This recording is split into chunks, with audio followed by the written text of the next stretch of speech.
Hello and welcome. I'm Pranay Upadhyay and you are watching World Today. We are beginning this bulletin with a breaking news. Prime Minister Narendra Modi has concluded his meeting with King Charles III.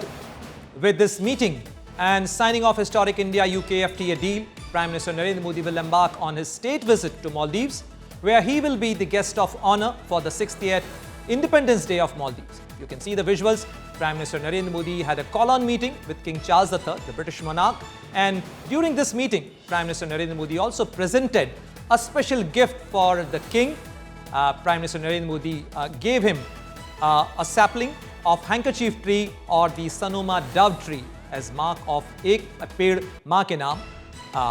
That is a special gift Prime Minister Narendra Modi carried with him during his meeting with King Charles III. Prime Minister Narendra Modi had a meeting with King Charles III and gave him this sapling as well.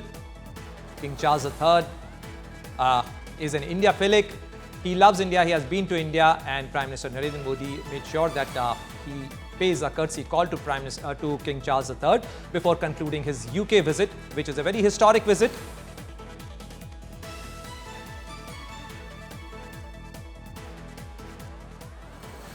So with these visuals, now let's talk and dissect the India-UK historic free trade agreement, because Prime Minister Narendra Modi's visit is historic in the terms of signing of this agreement, this historic India-UK free trade agreement during Prime Minister Narendra Modi's fourth visit to United Kingdom.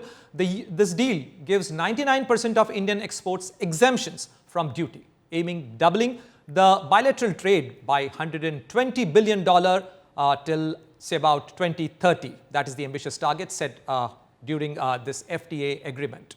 So it is United Kingdom's biggest trade deal since Brexit and will benefit both UK and Indian manufacturers, and also boast the it will not only boost the both economies but also generate jobs, with expert presiding a boost of over $34 billion worth of trade between India and United Kingdom annually.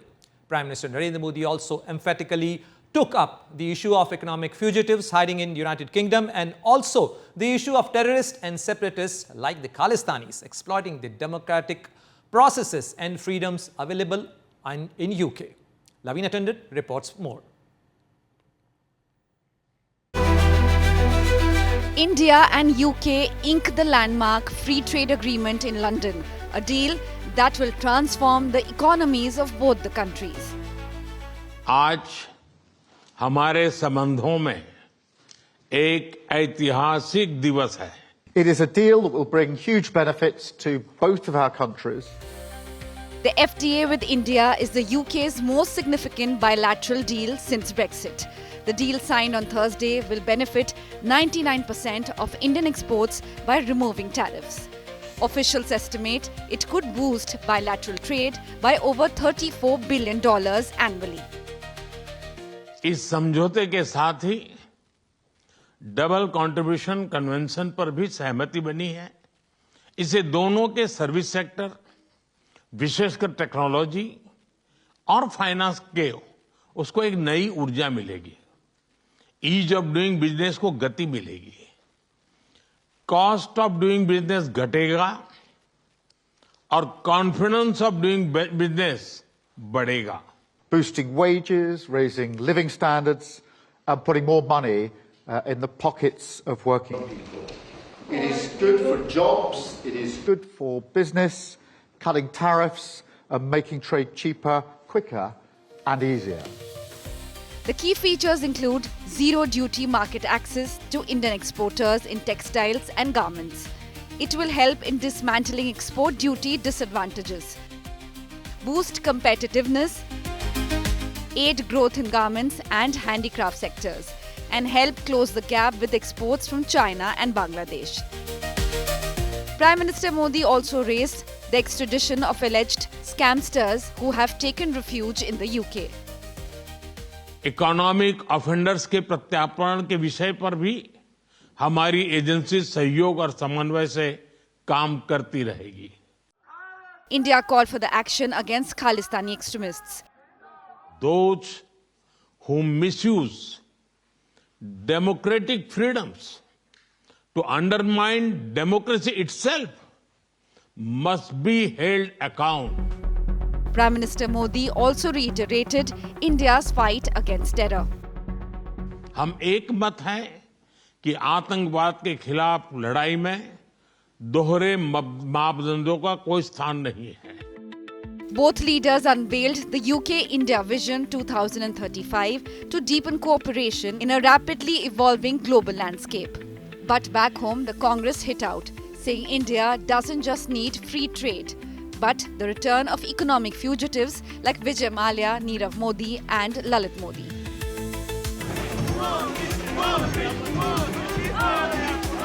Earlier on his arrival in the UK, Prime Minister was greeted warmly by the Indian diaspora.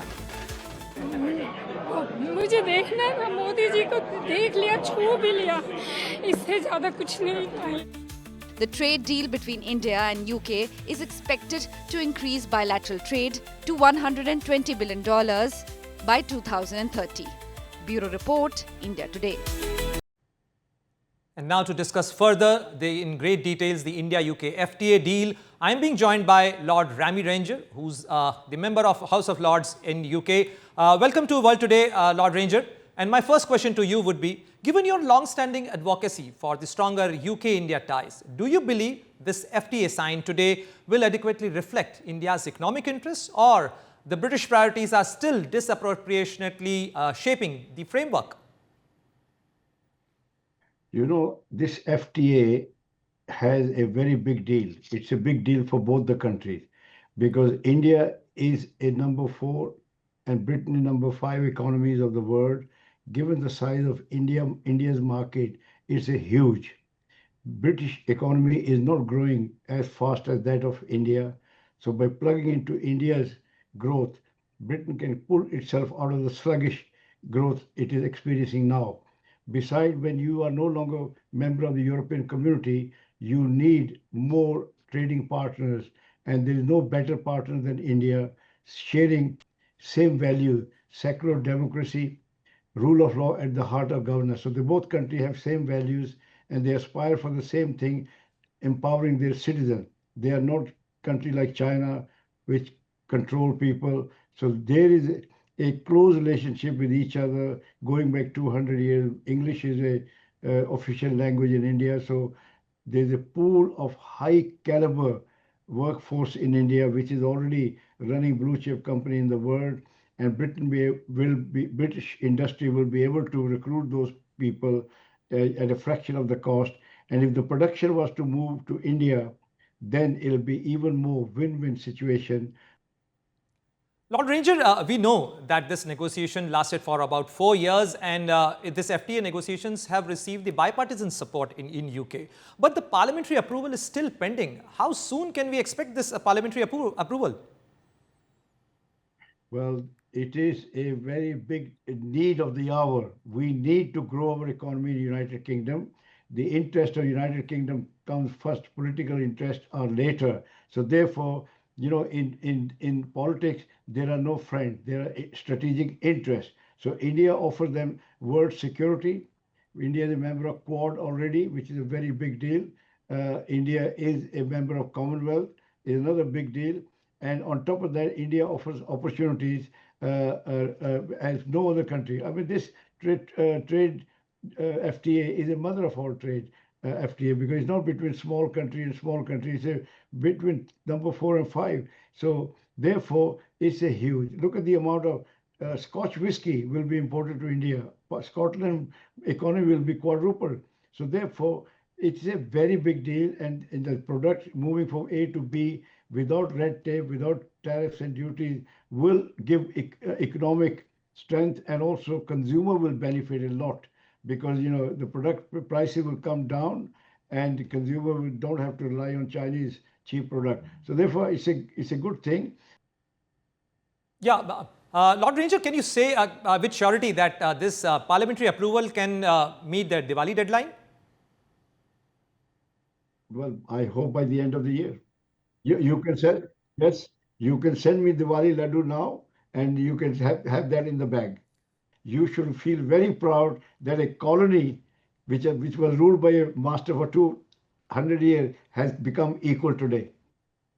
Yeah, definitely, Lord Ranger, this is a very significant development. But FTA is a document of trust and partnership. But the issue of economic fugitives, economic offenders, it is a very important issue for India, and including the issue of Khalistani elements present in UK. These issues are trust breakers. What are tangible action UK would be taking now? Everything happens in stages. Stage 1, stage 2, stage 3. So when the India and UK economic interest are linked, they have to then take extra. Unfortunately, this is a liberal democracy and people take advantage. But we have already made sure that they will not be given asylum in this country. But due process of the court has to go through. But India's case has to be it's a very robust case, so they will be extradited. So it's a matter of time. People are now beginning to understand. Most of the Khalistanis are, maybe the asylum seekers, they just want to abuse the immigration system by pretending. If they think India is such a bad country, then how come majority of the Sikhs live in India? How come there is no hue and cry? We'll make sure that those people who want Khalistan, they should go back to India. Thank you very much, Lord Ranger, for talking to us and sharing all these details. We definitely hope that the UK takes tangible action in terms of deporting these Khalistani elements and also taking concrete action in terms of the economic offenders. But let's move on to another big and hot story, because US Director of National Intelligence Tulsi Gabbard is the new favorite of President Donald Trump, after she released documents implicating former President Barack Obama and members of his administration for attempting to sabotage the 2016 presidential elections. Trump lauded Gabbard for exposing and ascertaining his claims of rigging the election. The Trump administration is fighting every controversy surrounding the president's close association with sex offender Jeffrey Epstein. But when Director of National Intelligence came with a slew of documents implicating former President Barack Obama of treason, Tulsi Gabbard became the hottest one in the room. Yes, this is exactly how President Trump lauded Director Gabbard for exposing Obama's involvement in the 2016 election. Director of National Intelligence. Oh, where's Tulsi? She's like hotter than everybody. She's the hottest one in the room right now. Because she found out with certainty. I think we knew it before, in all fairness, Tulsi. But now you have certainty. She has all the documents. She has everything that you need. And she found out that Barack Hussein Obama led a group of people and they cheated in the elections. And they cheated without question. It's not even a question. Would you say there's even a little question there, Tulsi? She says no. And you found things that nobody thought we'd ever find. And very happy and very honored to have you with us. She's right now, by far, Speaker, she's hotter than you right now, Speaker. She's the hottest person in the room right now, Speaker. So, Tulsi, great job. And I know you have a lot more coming. She told me you've seen nothing yet. Trump had always blamed Obama and members of his administration for trying to manipulate the 2016 presidential polls. Besides Obama, Trump blamed Hillary Clinton, former FBI Judge James Comey, and former Director of National Intelligence James Clapper of conspiracy. No, Barack Hussein Obama is the ringleader. Hillary Clinton was right there with him, and so was Sleepy Joe Biden. But many say that Tulsi Gabbard's release of documents is an attempt to build back her rapport with the president. Gabbard had earlier testified before the Congress that Iran was not building nuclear weapons, a claim that Trump had said was wrong. The director, however, later said that Iran could produce nuclear weapons within weeks. When Tulsi Gabbard was confronted on whether the release of documents was a mere tactic to boost her standing with President Trump following her testimony to the Congress on Iran's nuclear weapons, she was defended by White House Press Secretary Caroline Leavitt. I think, who is saying that she would release this to try to boost her standing with the president? Who has said that? Well, the president has publicly undermined her when it came to Iran. He said she was wrong. He told me that she didn't know what she was talking about. That was on Air Force One on camera. The only people who are suggesting that the Director of National Intelligence would release evidence to try to boost her standing with the president are the people in this room who constantly try to sow distrust and chaos amongst the president's cabinet, and it is not working. I will just answer your question question directly, I am with the President of the United States every day. He has the utmost confidence in Director Gabbard. He always has. He continues to. And that is true of his entire cabinet, who is all working as one team to deliver on the promises this president made. The timing of the release of the documents coincide with the growing clamor amongst the vast political circle and among many MAGA supporters to come clean on the Jeffrey Epstein case. Bureau Report, India Today. President Donald Trump might be trying to turn heat on his predecessor Barack Obama, but problems for him seem far from getting over. In a twist to the Jeffrey Epstein case, sources claim that US Attorney General Pam Bondi had told President Donald Trump that his name appeared in the files. During a routine briefing, Bondi informed about the review of Epstein documents by the Department of Justice. She said many other high-profile names were also in document, but there was no evidence of any client list. But Trump's mention in the document does not mean that he was linked to the late sex offender. The fact that the Bondi informed Trump about this in May was first reported by the Wall Street Journal, and meanwhile, a federal judge denied the Department of Justice's request to unseal the grand jury transcript of the Epstein case. There has been a clamor among the political circles and many MAGA supporters to come clean on Epstein issue. A memo released by FBI and the Department of Justice said there was no evidence of a client list and that Epstein had died by suicide. But this is in contrast to what Pam Bondi had earlier said in an interview, that the client list was sitting on her desk now. Moving on to another story coming from the United States. Columbia University said that if they will pay around $200 million to the United States government in a settlement for President Donald Trump's administration to resolve the federal problems and have most of its suspended federal funding restored. Trump has targeted several universities since returning to office in January over the pro-Palestinian student protest movement that roiled college campuses last year. He welcomed the agreement. In March, President Donald Trump and his administration said that it was penalizing the Columbia over it handled the last year's protest by canceling $400 million in federal funding. It contended that the Columbia's response to alleged anti-Semitism and harassment of Jewish and Israeli members of the university community was insufficient.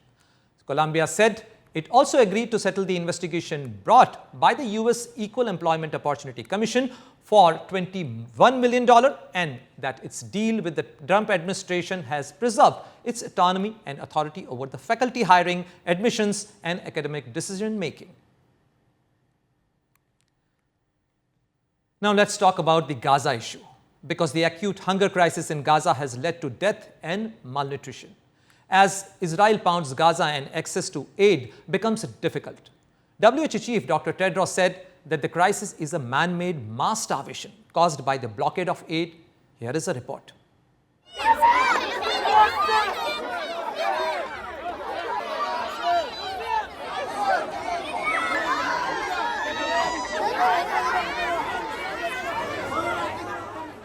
As aid agencies warn of hunger gripping the Gazans, the World Health Organization chief Tedros said it is a man-made mass starvation.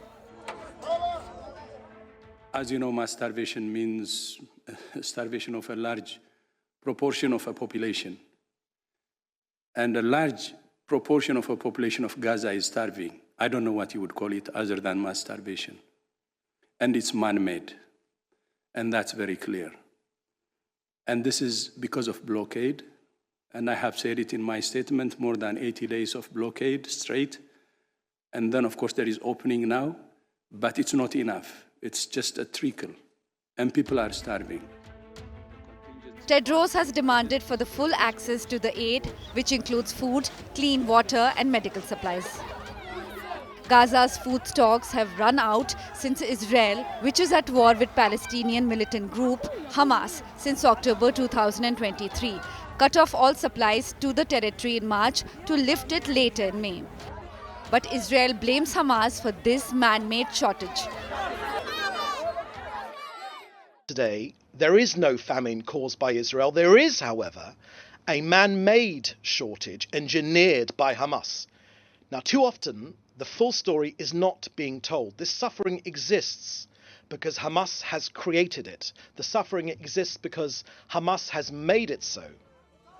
The death toll from starvation has reached to 111. The WHO said the deadly surge in malnutrition has caused the deaths of at least 21 children in 2025, but stressed those figures are likely the tip of the iceberg. What is happening in Gaza, it's not a natural famine. It is a man-made starvation caused by the ongoing Israeli blockade and restricted humanitarian access. The situation is extremely dangerous and worsening by the day. It is an unprecedented humanitarian catastrophe. According to WHO, centers for treating malnutrition are full without sufficient supplies for emergency feeding. The hunger crisis has been compounded by the collapse of aid pipelines and restrictions on access. As per WHO's representative for Palestine, in July alone, 5,100 children have been admitted to malnutrition programs, including 800 who were severely emaciated. Bureau Report, India Today. From the conflict zone of Gaza and Israel, let's move on to another conflict zone story because the big story coming from the Russia-Ukraine war front. Protesters have gathered in Kiev for a second day in a first wave of major anti-government demonstrations in Ukraine since the start of war. They are opposing a controversial new law that critics say undermines the anti-corruption efforts. Demonstrators have rallied against the Bill 12414, which shifts control of the National Anti-Corruption Bureau of Ukraine and specialized the Anti-Corruption Prosecutor's Office to the Prosecutor General, a position appointed by the government. Critics argue that this move jeopardizes the independence of key anti-corruption institutions. The legislation, signed into law by President Volodymyr Zelensky, has drawn sharp criticism from the European allies.